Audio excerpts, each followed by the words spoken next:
Le Centre d'études de Carthage est une association qui a été créée en 1957 par deux professeurs universitaires français, André Louis et M. Jolivet.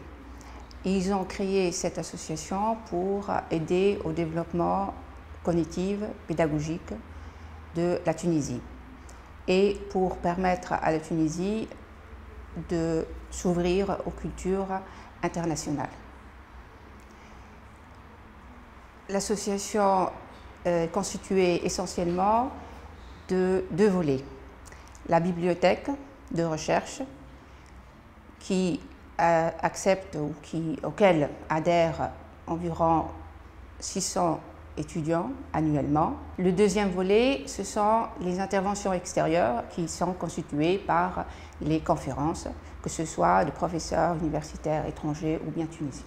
Nous avons environ tous les ans 600 étudiants, entre étudiants et professeurs-chercheurs. Ces étudiants, ils viennent généralement de l'intérieur du pays et donc aussi, même s'ils viennent aussi de Tunis, donc ils sont généralement de familles modestes et ils viennent s'inscrire chez nous parce qu'ils n'ont pas les moyens d'acquérir la documentation indispensable à leurs études.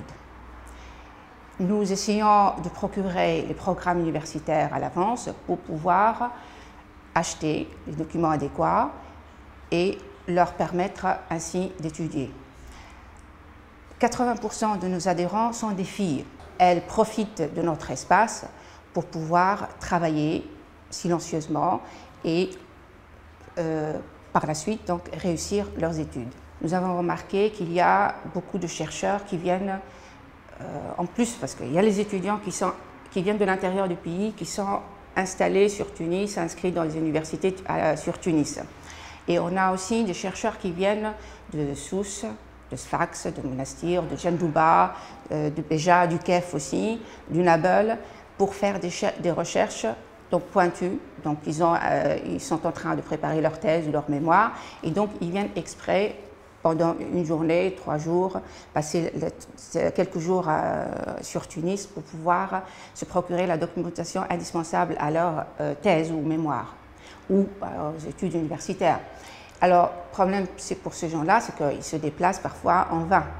Et donc nous, on s'est dit, voilà, si on pourrait informatiser notre fonds et mettre notre base de données sur Internet. Comme ça, ils pourraient accéder à la base de données et savoir si nous avons le document qui correspond à leur recherche. Et du coup, quand ils se déplacent, ils trouvent le document et ils peuvent y travailler tout de suite. Donc c'est dans cette perspective-là qu'on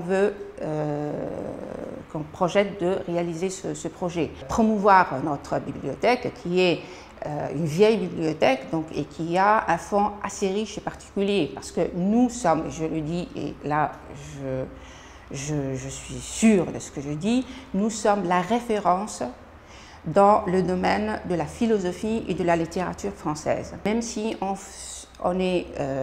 focalise sur ces deux domaines-là, la littérature et la philosophie, on voudrait rester dans la pluridisciplinarité et ceci dans l'objectif de garder ce contact entre les différents étudiants de différentes disciplines pour que les étudiants ne s'enferment pas dans le cocon de leur discipline. Nous essayons aussi de faire des excursions à l'intérieur du pays, dans des sites archéologiques et dans des villages, pour connaître ce qu'il y a en Tunisie. Et donc, les richesses aussi de la Tunisie. La dernière fois, on est allé voir une ferme et une fromagerie, et donc c'est pour donner une idée aux étudiants que l'agriculture, on peut faire quelque chose avec l'agriculture. Ce n'est pas la peine, on peut faire des études.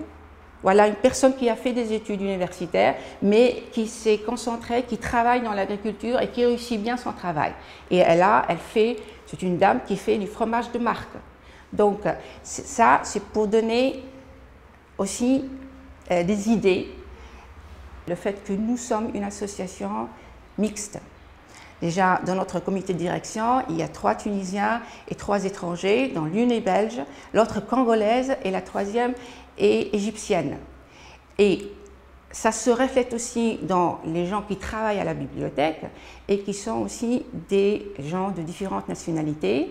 Donc, on a des bénévoles, on a des Tunisiennes qui sont payées, donc, qui travaillent donc à la bibliothèque, et on a des étrangers qui viennent bénévolement nous aider de différents pays. On a eu une Belge, on a eu une Burkinabé, on a eu des Français, des Italiens, et ce qui va permettre à nos étudiants de connaître les autres et que les autres ils sont prêts à nous aider bénévolement, et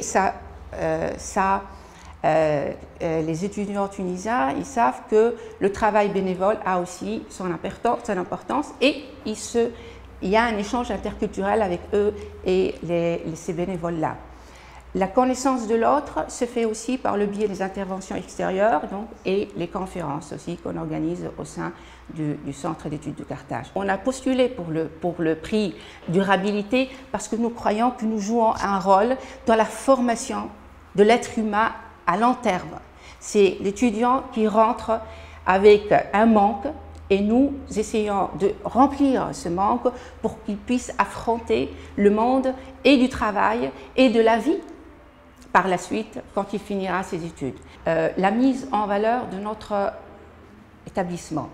Notre local, notre bibliothèque, elle se trouve dans un immeuble au plein centre-ville qui était un très beau immeuble, mais malheureusement, comme beaucoup d'immeubles à Tunis, ils sont en état délabré. Donc, faute de ravalement, faute de réparation, parce que le fait d'habiter dans un immeuble, il y a tous les voisins, les problèmes des voisins et tout ça. Et donc, on aimerait bien avoir des contributions pour pouvoir sauvegarder ce local qui est vraiment un très beau local.